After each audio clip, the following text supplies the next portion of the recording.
So hello and welcome. तो आज हम लोग इस वीडियो में देखने वाले हैं क्लास 10 सोशल साइंस का चैप्टर नंबर 8 रशियन रिवॉल्यूशन।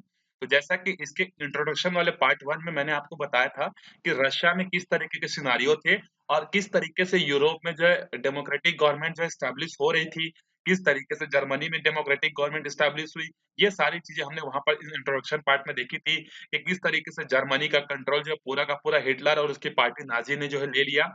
अब हम लोग थोड़ा-सा रशिया के बारे में और डिटेल से पढ़ते हैं और रशिया के इंडस्ट्री और वर्कर्स के बारे में जो है देखते हैं। तो देखो, इन 1880s the Russian government realized that the country needed to industrialize to supply the army, which needed modern armaments and the railways that only large factories could manufacture.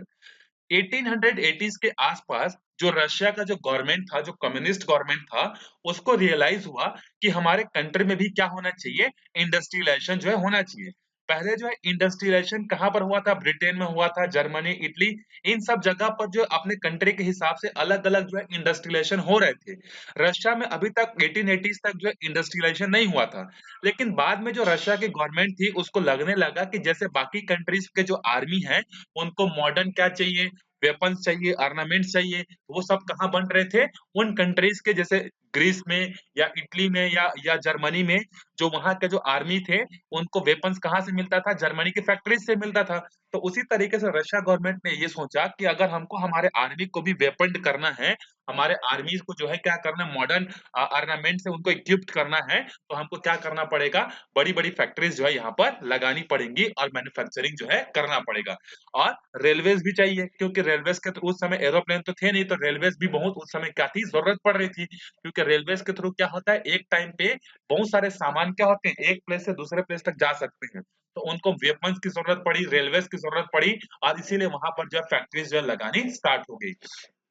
So the tsarist regime took the initiative to industrialise, और वहां का जो jar था उसने क्या क्या industrialisation करना जो है स्टार्ट किया। In Britain and France it was the wealthy middle class merchant who invested in setting up small and medium industry. Britain और फ्रांस में क्या हो रहा था, ब्रिटेन और फ्रांस में जो मिडिल क्लास के जो लोग थे वो क्या कर रहे थे, इन फैक्ट्रीज पर इन्वेस्टमेंट कर रहे थे। इन फैक्ट्रीज पर इन्वेस्टमेंट कर रहे थे, रेलवेज के, मैन्युफैक्चरिंग के, ये सब फील्ड पर वहां के मिडिल क्लास लोग क्या कर रहे थे, इन्वेस्ट कर रहे थे। लेकिन रशिया में ऐसा नहीं था। Russia on other hand invited foreign investor to set up large factories, attracting them with the incentive and the concession. Russia ने क्या किया, रशिया ने अपने मिडिल क्लास लोगों को इमर्ज करने का अपॉर्चुनिटी नहीं दिया। उसने सोचा कि अगर हम लोग रशिया में भी अगर मिडिल क्लास लोगों को इंडस्ट्रीज ओपन करने के लिए दे देंगे, फिर तो हमारे कम्युनिज्म का कुछ रोल नहीं हो पाएगा, क्योंकि सारा का सारा पैसा कौन कमाएगा, फैक्ट्रीज वाले कमाएंगे, और हमारे जो मोनार्की सिस्टम या कम्युनिस्ट जो सिस्टम है वो नहीं चल पाएगी। तो इसीलिए रशिया के गवर्नमेंट ने क्या किया, अपने यहाँ के लोगों को बिजनेस स्टार्ट करने से रोकने के लिए उन्होंने क्या किया, जो फॉरेन के जो इंडस्ट्रियलाइज्ड थे, जैसे फ्रांस के थे, जर्मनी के थे, इटली के थे, जो उस समय फॉरेन में बड़ी-बड़ी इंडस्ट्रीज चला रहे थे, उनको वहां पर क्या किया गया, इनवाइट किया गया। और उनको बहुत सारे क्या किए गए, अट्रैक्टिंग आइडियाज दिए गए, अट्रैक्टिंग उनको इंसेंटिव्स दिए गए, और कंसेशन वगैरह जो है दिए गए। Russian industrialization was thus controlled by the elite class, which prevent them the emergence of the independent middle class of the strong capitalist class. और इससे फायदा क्या हुआ, जब रशिया में इंडस्ट्रियलाइजेशन हुआ तो इंडस्ट्रियलाइजेशन को कंट्रोल कौन कर रहे थे, फॉरेन कंट्री वाले कर रहे थे। तो इससे रशिया के गवर्नमेंट को एक फायदा यह हुआ कि रशिया में मिडिल क्लास जो है उभर कर सामने नहीं आया। क्योंकि अगर मिडिल क्लास भी अगर उभर कर सामने आता तो वहां पर उनके मोनार्की सिस्टम को, वहां पे कम्युनिस्ट सिस्टम को क्या होता, बहुत सारा जो है प्रॉब्लम होता। तो इसको बड़े होशियारी से रशियन गवर्नमेंट ने क्या किया, फॉरेन कंपनीज को इनवाइट किया और अपने यहाँ मिडिल क्लास की इमरजेंस को जो उन्होंने रोक दिया। With industrialisation the process of urbanisation also picked up pace. अब सिंपल सा चीज है, अगर कहीं पर इंडस्ट्रियलाइजेशन होगी तो उसके आसपास क्या होगा, बहुत सारे शॉप्स लगेंगी, बहुत सारे घरें बनेंगी, तो मतलब उनका अर्बनाइजेशन जो है होगा। जैसे फॉर एग्जांपल हमारे छत्तीसगढ़ में जब 1959 में बीएसपी स्टैब्लिश हुई थी, भिलाई स्टील प्लांट, तो बीएसपी उतनी डेवलप्ड नहीं थी 1959 में। यहाँ पर भी बहुत कम लोग रहते थे, यहाँ पर जो जंगल वगैरह ज्यादा थी, पेड़ पौधे जो है ज्यादा थे, इतना डेवलप नहीं था। लेकिन अगर आज आप भिलाई आकर देखोगे तो आपको पता चलेगा कि किस तरीके से भिलाई स्टील प्लांट ने पूरा का पूरा भिलाई का ही रूपरेखा क्या कर दिया है, पूरा का पूरा चेंज कर दिया है, पूरा का पूरा अर्बन सिटीज बना दिया है, बहुत सारे यहाँ पर फैसिलिटीज अवेलेबल हो गए हैं। तो उसी तरीके से जिस जगह पर इंडस्ट्रियलाइजेशन होता होता है, चाहते हुए भी या ना चाहते हुए भी वहां पर अर्बनाइजेशन जो है होने लगता है। The cities soon teemed with the large number of industrial workers who lived in the abominable conditions and the survived on the low wages. अब जैसे अगर इंडस्ट्रीज लगेगी तो देखो हमने पहले ही देख लिया था कि रशिया में जो एग्रीकल्चर करते थे उनकी कंडीशन कैसी थी, बहुत ज्यादा खराब थी। उनको बार बार इंस्टॉलमेंट में टैक्स पे करना पड़ता था, तो उससे बचने के लिए वो सब किसमें शामिल हो गए थे, या तो आर्मी में शामिल हो गए थे या इंडस्ट्रीज में शामिल हो गए थे। अब इंडस्ट्रीज तो एकदम गांव के कोने में नहीं लगेगा, वो ऐसे एरिया पर लगेगा जहां पर कनेक्टिविटी ज्यादा अच्छी होगी। तो यहाँ पर क्या हो गया, जो गांव के जो किसान वगैरह थे वो इन अर्बन एरिया पर या जहां पर इंडस्ट्रीज लगी हुई होती थी वहां पर आ आकर क्या करने लगे, रहने लगे। और कैसे रहने लगे, स्लम एरियाज में, झुग्गी झोपड़ी में जो है, और कम वेतन पर उनको क्या करना पड़ता था, काम जो है करना पड़ता था। The factories established in Russia were huge, employing thousands of workers. These workers began to form their labor union and build their collective strength to fight for them for their demands. और Russia में क्या हुआ, बहुत सारे factories जो establish हुए, और बहुत सारी जब फैक्ट्रीज एस्टेब्लिश हुई तो इसके कारण से क्या हुआ, वहां के जो लोग थे उनको एम्प्लॉयमेंट मिले। अब सिंपल सा चीज है, अगर प्लांट एस्टेब्लिश होगा तो वहां पर काम करने के लिए वर्कर्स चाहिए, तो वर्कर्स होंगे तो वर्कर्स को जॉब मिलेगा। जैसे जैसे वहां पर एम्प्लॉयमेंट बढ़ते गया तो फैक्ट्रीज में काम करने वाले जो लोग थे उनके लेबर्स के बीच में यूनियन बनने लगे। जैसे आपने पुरानी मूवी देखी होगी, लेबर यूनियन जिंदाबाद, मजदूर संघ जिंदाबाद, ऐसे करके अमिताभ बच्चन की बहुत सारी मूवीज थी उस समय जो कि उसी पर बेस्ड थी। तो अब यहाँ पर क्या होने लगे, सारे लेबर जो है मिलकर अपना अपना यूनियन बनाने लगे। और यूनियन किस लिए बनाते थे, देखो आज के डेट पर भी यूनियन बनता है। जैसे आपने बहुत सारे यूनियन के बारे में सुना होगा, किसानों के बारे में सुना होगा, शिक्षा कर्मी जो है उनके जो है यूनियन के बारे में सुना होगा। जो प्राइवेट स्कूल के टीचर्स हैं वो भी उन्होंने क्या किया, अपना यूनियन बना कर रखा है। जैसे अलग अलग कास्ट के लोग भी अपना यूनियन बना कर रखे, जैसे साहू समाज, यादव समाज, ऐसा आपने सुना होगा, बहुत सारे समाजों के बारे में जो सुना होगा। तो ये क्या करते हैं, अपनी बात को जो है गवर्नमेंट तक पहुंचाने के लिए जो है ये क्या करते हैं, यूनियन बनाते हैं। तो अकेले की बात कोई नहीं सुनता, लेकिन जब यूनियन बनता है तो उसकी बात सबको सुननी पड़ती है। तो इसी पर्पस के कारण वहां पर लेबर जो है अपनी डिमांड्स को फुलफिल करवाने के लिए क्या करने लगे, वहां पर यूनियन जो है बनाने लगे। Most of them were from peasant household, so they were also familiar with the problem of the rural Russia. अब इनमें से बहुत सारे जो लोग थे वो कहाँ से थे, किसानों वाले जगह से थे। तो इनको पता था कि इनकी फैमिलीज जो है क्या-क्या प्रॉब्लम जो है झेल रही करके, उनको ये सारी की सारी चीजें उनको पता थी। अब आगे देखो, यहाँ पर कुछ क्वेश्चन है, देखो what were the similarities and the difference in the industrialisation of Germany and Russia. यहाँ पर आपसे पूछ रहा है कि जर्मनी में भी इंडस्ट्रियलाइजेशन हुआ, रशिया में भी इंडस्ट्रियलाइजेशन हुआ, तो इनमें सिमिलरिटीज क्या थी और डिफरेंसेस क्या थी। तो देखो सिमिलरिटीज तो ये थी कि जब इंडस्ट्रियलाइजेशन हुआ तो जर्मनी में भी बहुत सारे लोगों को जॉब्स मिला, रशिया में भी बहुत सारे लोगों को जॉब्स मिला। दोनों जगह अर्बनाइजेशन हुआ, दोनों की इकोनॉमिक में क्या हुआ, बहुत सारे डेवलपमेंट्स हुए। अब डिफरेंसेस क्या क्या थे, देखो जर्मनी में जो इंडस्ट्रियलाइजेशन हुआ उसको करने के पीछे कौन रिस्पॉन्सिबल थे, जो जर्मनी के जो मिडिल क्लास के जो लोग थे उन्होंने इंडस्ट्रियलाइजेशन को जो है क्या किया था, खड़ा किया था।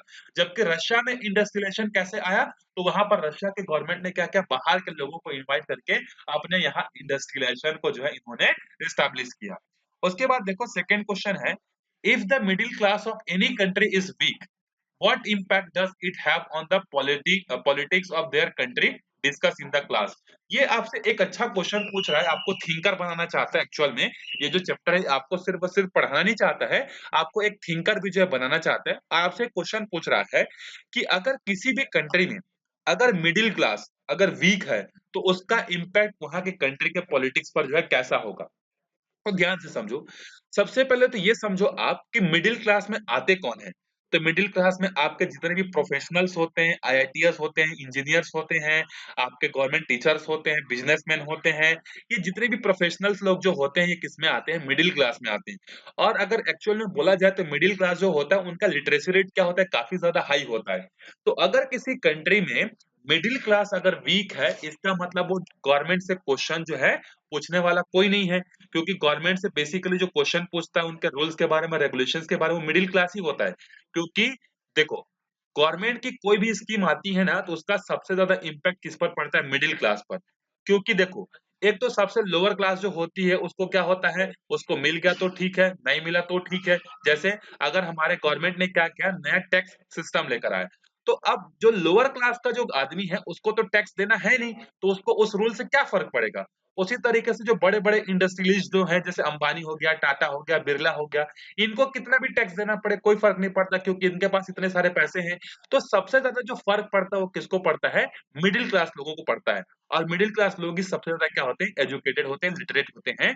तो अगर किसी कंट्री में मिडिल क्लास अगर वीक है तो गवर्नमेंट पर कंट्रोल जो है नहीं होगा, वो गवर्नमेंट फिर क्या हो जाएगा, मोनार्की जैसा बिहेव करना चालू कर देगा, डिक्टेटरशिप वहां पर स्टार्ट हो जाएगी। उसके रूल्स एंड रेगुलेशंस के बारे में हम लोग क्वेश्चन जो है नहीं पूछ पाएंगे। उसके बाद अगला क्वेश्चन है, देखो, would workers organisation be more effective in big और small factories, explain with the reason. हमसे ये पूछ रहा है कि स्मॉल फैक्ट्री और बिग फैक्ट्री, दोनों ही फैक्ट्री में जो वर्कर्स के जो ऑर्गेनाइजेशन जो होते हैं, वो कौन कौन से कंडीशन पर, मतलब बिग इंडस्ट्रीज में, स्मॉल इंडस्ट्रीज में जो है, किस इंडस्ट्रीज में ज्यादा इफेक्टिव होंगे, आपको एक रीजन के साथ इसका आंसर देना है। तो देखो, ऑब्वियस सी बात है कि जब फैक्ट्री बड़ी होगी तो वहां पर लेबर क्या होंगे, ज्यादा होंगे, तो वहां पर यूनियन जो होगा उसकी आवाज क्या होगी, ज्यादा होगी, वहां के आवाजों को जो ज्यादा सुना जाएगा। छोटे फैक्ट्रीज में क्या होता है, ऐसे ही इंप्लॉयमेंट कम रहता है, तो अगर कोई आदमी आवाज उठाना चाहेगा तो उसका जो मालिक है, उसका जो हेड है, उसको क्या बोलेगा, कल से काम पे मत आना, तुम्हारे बदले हम लोग किसी दूसरे को रख लेंगे। तो ये छोटे इंडस्ट्रीज में क्या होता है, जो यूनियन जो होते हैं वो ज्यादा इफेक्टिव नहीं हो पाते, क्योंकि इनका पॉपुलेशन कम होता है। लेकिन बड़े इंडस्ट्रीज में क्या होता है, बड़े ऑर्गेनाइजेशंस में क्या होता है, ज्यादा लोग होते हैं, ज्यादा उनकी आवाजें होती हैं। तो इसका रीजन ये है कि जो बड़े फैक्ट्रीज होते हैं उनमें लोग ज्यादा होते हैं, जिसके कारण से उनका यूनियन जो होता है क्या होता है, ज्यादा इफेक्टिव होता है। अगर ज्यादा लोग होंगे, अगर सबके सब काम छोड़ देंगे तो पूरा का पूरा फैक्ट्री क्या हो जाएगा, चलना बंद हो जाएगा। लेकिन अगर छोटे फैक्ट्री अगर काम करना बंद कर दे तो वहां पर उतना ज्यादा इफेक्ट नहीं होगा। ठीक है, तो ये इनमें क्या है, डिफरेंसेस है। अगला क्वेश्चन है, देखो, what impact do you think did their links with the village and the peasant have an industrial workers, do you see any example of this impact on your neighbourhood. ये question हमसे पूछ रहा है कि क्या आपने कुछ इंडस्ट्रीज में ऐसे लोगों को देखा है जो कि गांव में किसान भी थे और फिर वहां जाकर वर्कर बने। तो आंसर है, ऐसे बहुत सारे होते हैं। आप लोगों ने भी अपने आसपास देखा होगा कि जो गांव में रहने वाले जो छोटे छोटे किसान होते हैं, उनका एग्रीकल्चर का एक पर्टिकुलर टाइम होता है, वो साल भर एग्रीकल्चर नहीं करते, साल के कुछ पर्टिकुलर टाइम पे वो क्या करते हैं, वर्क करते हैं, फिर वो भी क्या हो जाते हैं, खाली हो जाते हैं। तो जो छोटे छोटे फार्मर जो होते हैं, फिर वो क्या करते हैं, इंडस्ट्रीज में जाकर जो है क्या करते हैं, काम जो है करते हैं। तो ये हमने यहाँ पर आसपास जो है देखी है। उसके बाद देखो, अगला जो टॉपिक है हमारा, द इवेंट ऑफ 1905। देखो 1905 में वहां पर क्या हुआ था, in the absence of democracy and democratic rights in the Tsarist Russia, people could not criticize the government or arrogate to resolve their problem। क्या हुआ था, देखो, रशिया में तो प्रॉपर डेमोक्रेसी थी नहीं, वहां पर जार का गवर्नमेंट था। तो वहां के जो लोग थे, उनको क्रिटिसिज्म करने का जो है, उनके खिलाफ गुस्सा निकालने का मौका जो है नहीं मिल पाता था। They began to form secret organisation. अब वहां डेमोक्रेसी थी नहीं, तो ओपनली तो सरकार के बारे में क्रिटिसिज्म नहीं कर सकते थे, तो ये क्या करने लगे, सीक्रेट सीक्रेट जो है ग्रुप जो है इन्होंने क्या किया, बनाना स्टार्ट किया, and launch secret movement in many places because they could not open challenge, they could not openly challenge the state. तो अब वो सरकार के अगेंस्ट में डायरेक्टली ओपनली चैलेंज तो नहीं कर सकते थे, तो इन्होंने क्या किया, सीक्रेटली जो है मूवमेंट जो है स्टार्ट जो इन्होंने करना चालू कर दिया, ऑर्गेनाइजेशन बनाया और मूवमेंट जो है करना स्टार्ट कर दिया। They even launched terrorist attacks from there time to time. और वहां के लोगों ने क्या किया, वहां पर जो टेररिस्ट जैसा अटैक करना भी धीरे धीरे वहां के लोगों ने जो है स्टार्ट जो है कर दिया। उसके बाद देखो, the prominent secret organisation in Russia at the time were the socialist and the communist party, the revolutionaries peasant party and the liberal party. और ये जो जितने भी सीक्रेट ऑर्गेनाइजेशन जो रशिया में बन रहे थे, उनके बनाने के पीछे कौन कौन से पार्टीज थी, एक कम्युनिस्ट पार्टी थी या कम्युनिस्ट ग्रुप थी जो बनाती थी, रिवोल्यूशनरीज जो किसान जो थे, फार्मर जो थे, वो अपना एक यूनियन बनाते थे या एक अपना जो है प्रोमिनेंट सीक्रेट ऑर्गेनाइजेशन बनाए थे। और इसके अलावा जो लेबर्स थे, लेबर्स ने भी क्या किया था, अपना पार्टी जो है बनाया था। जो लिबरल पार्टी थी उन्होंने भी अपना ग्रुप जो है बनाया था। अब इससे हुआ क्या, देखो, इन 1905 a war broke out between Russia and Japan. Russia में इंटरनली ऐसे ग्रुप्स बन रहे थे, लेकिन इसके अलावा 1905 में क्या हुआ, रशिया और जापान के बीच में जो है क्या हो गया, वॉर हो गया। और देखो रशिया उस समय भी दुनिया की सबसे बड़ी कंट्री थी, आज के डेट में भी लैंड मास के बेसिस पर सबसे बड़ी कंट्री है। तो और जापान कितना है? जापान बहुत छोटा-सा है। अगर हम लोग अच्छे से कंपैरिज़न करें, तो हमारे छत्तीसगढ़ के साइज़ के बराबर ही होगा, उससे थोड़ा-सा कम या ज़्यादा हो सकता है। तो देखो इतने छोटे से कंट्री ने क्या-क्या पूरे दुनिया के सबसे बड़ी कंट्री को जो है हरा दिया। ऐसा क्यों हुआ? क्योंकि वहाँ पर लोगों ने जो है एक साथ मिलकर लड़ाई नहीं लड़ी थी, आपस में ही इंटरनल डिस्प्यूटेड इतने सारे थे कि गवर्नमेंट के अगेंस्ट में बहुत सारे सीक्रेट ग्रुप चल रहे थे, बहुत सारे प्रोग्राम्स चल रहे थे, तो इसीलिए रशिया क्या हो गया? हार गया। देखो, किसी भी कंट्री को सिंपल सा चीज़ है या फिर आपके घरों की भी बात की जाए, अगर आपको स्ट्रॉन्ग रहना है, तो आपके इंटरनल जो चीज़ें हैं, वो आपके बीच में डिस्प्यूट जो है क्रिएट नहीं करनी चाहिए। आप बोलते हैं कि नहीं? आपके हाथ में 5 उँगली है, अगर पाँचों उँगली अगर एक साथ काम करेंगे तो आप अपने हाथ से बहुत सारा काम कर सकते हो। लेकिन अगर पाँचों उँगली अगर एक साथ मिलकर काम नहीं करेंगे तो आप छोटा-सा भी काम नहीं कर पाओगे। तो उसी तरीके से जब रशिया और जापान में वॉर हुआ, तो वहाँ पर वहाँ के लोगों ने जो उनका सपोर्ट नहीं किया, जिसके कारण से रशिया इतना बड़ा कंट्री होने के बावजूद भी क्या हो गया? हार गया। तो ये चीज़ आपको याद रखनी है कि अगर आपको स्ट्रॉन्ग होना है, तो आपको स्ट्रॉन्ग कैसे हो सकते हो? यूनिटी से थ्रू ही आप क्या हो सकते हो? स्ट्रॉन्ग जो है, हो सकते हो। The defeat weaken the clout of the tsar और इसके कारण से जब हार हुआ रशिया का, तो ज़ार पर बहुत सारा प्रेशर आया। At the same time workers in the different cities began to state demonstration to demand better working condition and more democracy. एक तरफ तो रशिया जो है जापान से वॉर में हार चुका था, ज़ार की गवर्नमेंट हार चुकी थी। दूसरे तरफ रशिया के अंदर में जो लेबर्स लोग थे, जो फैक्ट्रीज में इंडस्ट्रीज में काम करते थे, वो क्या करने लगे? प्रोटेस्ट करने लगे। किसके अगेंस्ट में? हमको काम करने का फेवरेबल कंडीशन चाहिए करके। अब देखो, अगर आप इंडस्ट्रीज में काम करते हो तो वहां पर आपको काम करने के लिए कुछ कंडीशंस चाहिए। आपको एयर अच्छे से चाहिए, वाटर आपको अच्छे से चाहिए। ऐसा नहीं होना चाहिए कि वहां पर गर्मी है। तो कुछ फेवरेबल कंडीशन इंडस्ट्रीज में काम करने के लिए चाहिए होते हैं। जैसे पहले क्या होता था, 16-16 घंटे काम करना पड़ता था। तो इससे मजदूर क्या होते थे? परेशान होते थे और वो डिमांड करने लगे कि हमको वर्क करने के लिए क्या होना चाहिए? फेवरेबल कंडीशन जो है मिलना चाहिए करके। More than 1,000 workers were killed when the police opened fire on one such peaceful march. The workers undertook to the Tsar's place in the Petersburg, the capital, to voice their complaints. बहुत सारे workers क्या हो गए थे, मतलब शांतिपूर्ण तरीके से पीसफुली क्या कर रहे थे, जार जहां पे रहता था उस समय का, जो रशिया का जो कैपिटल था वो कौन था? पीटर्सबर्ग था। आज के डेट में क्या है? अच्छा, एक क्वेश्चन है, कमेंट करके बताना कि आज के डेट में रशिया का कैपिटल क्या है? उस समय कौन था? पीटर्सबर्ग था। तो जब मजदूर जो थे उस समय वो सब क्या करने लगे, बहुत सारे लोग इकट्ठा हुए और वो जार के अगेंस्ट में जो है जाकर अपनी बात को बताने के लिए जार के हाउस के सामने प्रोटेस्ट करने लगे। तो इससे गुस्सा होकर जार ने क्या किया, वहां पर जो है फायरिंग करवा दी, जिसके कारण से थाउजेंड्स लोग वहां पर क्या हो गए थे? मर गए थे। तो ये अपना क्या कर रहे थे? पीसफुली जो है जाकर जार को अपनी बातें मनवाने के लिए बता रहे थे कि हम ये प्रॉब्लम झेल रहे हैं, हमारे पास ये सिस्टम नहीं है, हमारे पास ये प्रॉब्लम है, आप इसको सॉल्व करो करके। तो बदले में उसने क्या किया? उसने फायरिंग करवा दी, जिससे बहुत सारे लोग मर गए। अब अगर बहुत सारे लोग मरेंगे तो इसके कारण से पूरे के पूरे रशिया के लोगों में अब क्या हो गया? गुस्सा हो गया।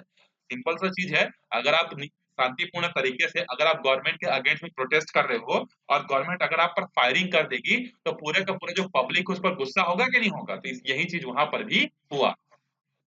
Seeing the range of people, the Tsar announced a few political reforms. और जब पूरे रशिया के लोगों में गुस्सा आ गया तो जार को डर न लगने लगा और उसने वहां पर क्या किया? कुछ पॉलिटिकल चेंजेस करने के लिए अनाउंसमेंट किया।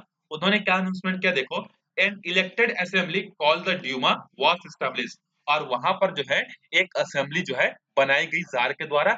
लेकिन इस असेंबली का, अच्छा, इस असेंबली का नाम क्या दिया गया था? ड्यूमा दिया गया था। अब ड्यूमा मतलब वो एक तरीके से समझ सकते हो पार्लियामेंट होता है। जैसे हमारे इंडिया में लोकसभा, राज्यसभा है, उसी तरीके से वहां पर जो होता है उसको क्या बोलते हैं? ड्यूमा बोलते हैं। लेकिन ये जो ड्यूमा में जो मेंबर जो जाते थे, ये कैसे लोग थे? ये जो जार के जो करीबी लोग थे, मतलब जो बड़े-बड़े रईस लोग थे, वेल्दी क्लासेस के लोग ही जो है जाते थे। और ऐसा इसलिए करता था जार, ताकि उन पर क्या कर सके? ये कंट्रोल कर सके, बस मोहरा बनाकर। मतलब जार क्या करता था? बड़े-बड़े रईस लोगों को जो है बोलता था कि आप इस असेंबली में सेलेक्ट हो जाओ और सेलेक्ट होने के बाद मैं आपको अपने बिज़नेस में क्या करूँगा? प्रॉफिट दूँगा, आपको कुछ कंसेशन वगैरह दूँगा। ऐसे बहुत सारे, मतलब इस तरीके से जो बड़े-बड़े लोग जो थे, वही क्या पहुँचते थे? असेंबली में जो है, डूमा में जो है पहुँचते थे। और इन डूमा पर पूरा का पूरा कंट्रोल किसका होता था? ज़ार का होता था। वो अपने अकॉर्डिंग क्या करता था? इनकी मीटिंग बुलाता था, अपने अकॉर्डिंग जो है रूल्स बनाने के लिए जो है बोलता था। Even as it announced the reform, the government began to brutality suppress the people's movement. Over the 1,000 people were killed and the more than 75,000 were being imprisoned in the imprisoned in the jail or exiled to the very cold region of the Serbia. अब इतना reform करने के बाद भी जो jar का जो government था उसने अपनी ब्रुटलिटी को कम नहीं की। उसने क्या किया, जो लोग क्या कर रहे थे, मूवमेंट्स कर रहे थे गवर्नमेंट के अगेंस्ट में, उनको मार दिया गया। बहुत सारे लोग मारे गए, जैसे 10,000 लोग उस समय मारे गए और 75,000 जो लोग थे उनको क्या कर दिया गया, जेल में डाल दिया गया या फिर एक्साइल्ड कर दिया गया। मतलब उस समय सर्बिया जो था रशिया का पार्ट था और सर्बिया बहुत कोल्ड रीजन था। तो जो लोग प्रोटेस्ट करता था, जार क्या करता था, उन लोगों को पकड़कर जो है ठंडी-ठंडी जगहों पर जो जाकर क्या कर देता था, छोड़ देता था। जिससे उन लोग क्या करते थे, तड़प-तड़प कर जो है अपना मर ही जाएँगे, क्योंकि अगर आप उनको खाना नहीं दोगे, उनको फेवरेबल कंडीशन प्रोवाइड नहीं करोगे, तो वो क्या करेंगे, ठंडी जगह पर कितने दिन सर्वाइव कर पाएँगे। तो इस तरीके से ज़ार जो ब्रुटैलिटी अपनी उन्होंने नहीं छोड़ी। तो अगले वीडियो में हम लोग यहाँ पर देखेंगे कि ये तो हमने कब पढ़ी, 1905 के आस-पास की बात पढ़ी। उसके बाद हम लोग देखेंगे कि रशिया किस तरीके से फर्स्ट वर्ल्ड वॉर में शामिल होता है और वहाँ पर उनके इंटरनल डिस्प्यूटेड किस तरीके से रिज़ॉल्व होते हैं और किस तरीके से जो ज़ार है उसको अपना गवर्नमेंट छोड़ना पड़ता है और फाइनली रशिया में किस तरीके से डेमोक्रेटिक गवर्नमेंट जो है एस्टैब्लिश होती है। तो वो हम लोग क्या करेंगे, अगले वीडियो में देखेंगे। तो अच्छे से पढ़ते रहिए, मिलते हैं अगले वीडियो में, तब तक के लिए बाय-बाय।